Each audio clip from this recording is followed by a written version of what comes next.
Welcome to WEFM's 3 p.m. News. I am your presenter, Jessica Klein. First on the local scene. The Ministry of Health is encouraging persons to take all necessary precautions during the carnival season to, to protect themselves against infectious diseases, including dengue fever, influenza, COVID-19, and leptospirosis. St. Vincent and the Grenadines has recorded 74 confirmed cases of influenza, 13 cases of dengue fever, 102 cases of COVID-19, and 13 cases of leptospirosis. Influenza and COVID-19 are highly contagious viral infections of the respiratory tract that can cause severe illness with life-threatening complications. Some symptoms are high fever, dry cough, sore throat, body aches, and fatigue. Other symptoms include chills, aches behind the eyes, loss of appetite, vomiting, and diarrhea. Dengue is a mosquito-borne illness caused by the bite of an infected mosquito. Symptoms are fever accompanied with nausea, vomiting, rash or aches, and pains.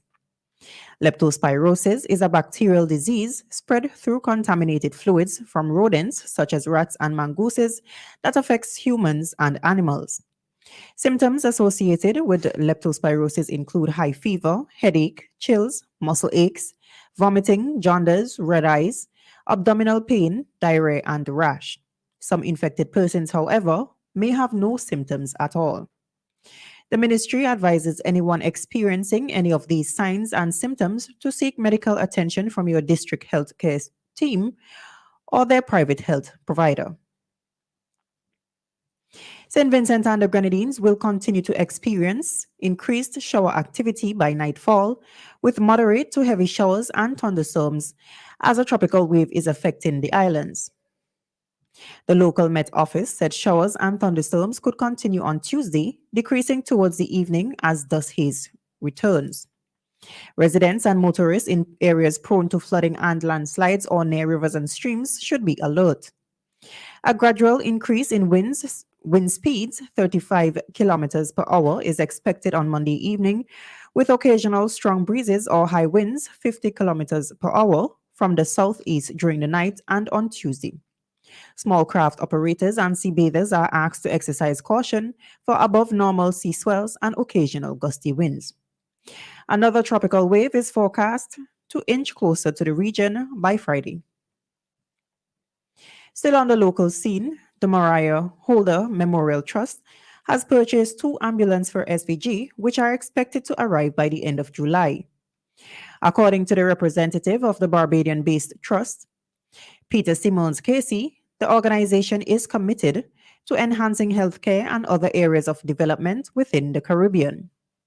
The trust has been instrumental in a number of donations, including the purchasing of the MRI machine at the Modern Medical and Diagnostic Center, as well as equipment for the maternity and pediatric ward, the intensive care unit, accident and emergency unit, and the outpatient clinic. The trust has also helped with a renovated kitchen facility, a central sterilizing unit, 130 beds and mattresses for the Mental Health Rehabilitation Center, and essential medical equipment for 3 district centers and COVID-19 relief to St. Vincent and the Grenadines through the purchase of personal protective equipment. On the regional scene, police in Guyana have opened an investigation into the alleged murder of Oscar Sanchez, a 37-year-old Venezuelan national who resided at Lot 37 Eccles, East Bank, Demerara. A statement by the Guyana Police Force states the alleged murder occurred at 4:30 p.m. on Sunday in the vicinity of Blas Bay Garden, where the wife of Sanchez worked. According to the police statement, the suspect is said to be a fellow Venezuelan national whose age and address are unknown. Wife of the deceased, Avi Mario Leon Torres, also a Venezuelan national, told investigators that she and her husband began consuming alcohol in front of her workplace, Blas Bay Garden, after she had finished working around 12:30 p.m. with a number of Venezuelan friends. At about 4 p.m., the suspect, who is known to both Sanchez and Torres, came up to her and tried to steal her purse, which caused her husband to intervene. The statement also stated that Sanchez and the suspect started to argue, and the suspect, who was armed with a knife, dealt Sanchez several stabs about his body. Sanchez fell to the ground where he remained motionless as the suspect made his escape on foot in a southerly direction on the Grove Public Road. Still on the regional scene, on Friday, the UN Human Rights Chief, Volker Turk, told the Human Rights Council that though immense strides have been made in the quest for gender equality, major barriers thrown up by the patriarchal system must be dismantled so women can play a fuller role in politics and public life. During his address at the annual council's meeting in Geneva on protecting the rights of women and girls, the UN High Commissioner said it was an urgent task and needs a zero tolerance approach on gender based violence. He highlighted the alarming reality that female human rights defenders, women journalists, and those in public office and political decision making positions routinely come under vicious attack. Mr. Talk pointed to a recent study conducted by UN Women in 39 countries, which found that 81.8% of women parliamentarians had experienced psychological violence, while 44.4% reported being threatened with death, rape, beatings, and kidnapping. Additionally, 25.5% had endured some form of physical violence. Mr. Turk further underscored the need for quotas for women in public and political life. And on the international scene, owner of Twitter, Elon Musk, has limited the amount of tweets that users can view each day, restrictions he described as an attempt to prevent unauthorized scrapping of valuable data from the social media platform.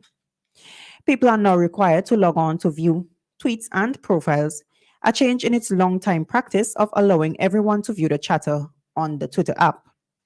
The restrictions could result in users being locked out of Twitter for the day after scrolling through several hundred tweets.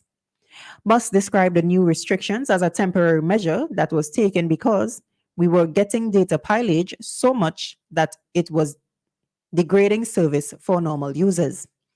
On Saturday, he explained the limits, saying unverified accounts will be temporarily restricted to reading 600 posts, later changed to 800 posts per day, while verified accounts will be able to scroll up to 6,000 posts.